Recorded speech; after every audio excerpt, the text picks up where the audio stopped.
ба ҳама салом дӯстон. Дирӯз дар доираи серияи Италия рақобати навбатии Ювентус зидди Аталанта доир гардид ва дар он туриниҳо бо ҳисоби 3-1 ғалаба карданд.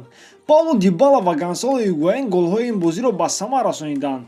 Рости Игуаин дубл кард. Дар ин бозӣ Роналдо бозӣ накард, сабабаш дарди зонуаш будааст. Тренери даста Сари бошад ба хулоса омад ки Роналдоро дар ин бозӣ ба майдон набарорад ва вақт диҳад то ӯ ҷароҳаташро тавбат карда дар бозии Лигаи Чемпионҳо зидди Атлетико бозӣ кунад. ва он дидор аллакай рӯзи сешанбе доир мегардад. Худи Роналдо бошад дар инстаграмаш навишт ки ӯ дар ҳақиқат аз сабаби ҷароҳат зидди Аталанта бозӣ накард ва айни ҳол ӯ кӯшиш карда истодааст ки ҳарчи зудтар ба майдон баргардад.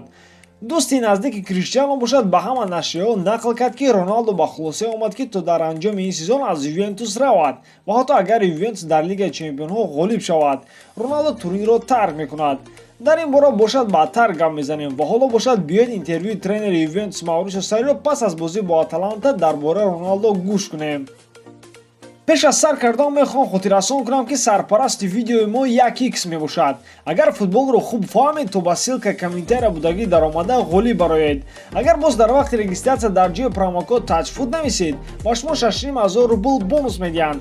имконияти хуби пулкоркуниро аз даст надиҳед. умедворам ки Роналдо рӯзи сешанбе дар бозӣ зидди Атлетико ба майдон мебарояд. ӯ мушкилии хурде дорад ки ин беш аз ҳама дар тамринҳо ба ӯ таъсир мерасонад, зеро ӯ бо тамоми қувват машқу тамрин мекунад. бисёр чиз аз он вобаста аст ки Роналдо худро чӣ тавр ҳис карда истодааст. ӯ дардро ҳис мекард ва ман розӣ шудам ки ӯ тамрини инфиродӣ кунад, то ки ба зонуаш фишор наорад. зонуи Роналдо хуб аст, ҷароҳат нест, аммо дарди бисёр ба ӯ имкон намедиҳад ки бозӣ кунад. ман хурсанд будам ки барои ӯ рӯзи истироҳатӣ додам, зеро мехостам ки ӯ ин вақтро асосан барои истироҳат истифода кунад ва баъд ягон методи тамринеро пайдо кунам ки Роналдо бо он барқарор шавад.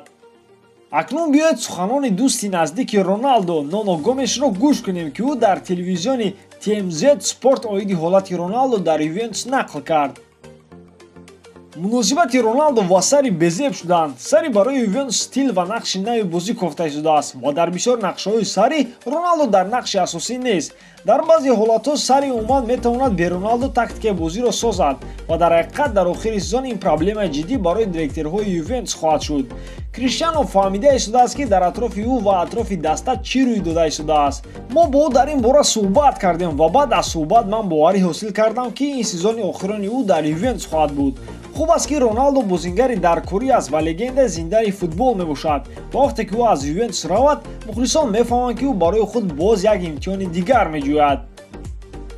ба ҳамин тамом дӯстон, шумо чӣ фикр доред? оё Ювентус ин сезон метавонад натиҷаи хуб ба даст орад? оё Роналдо аз Ювентус меравад?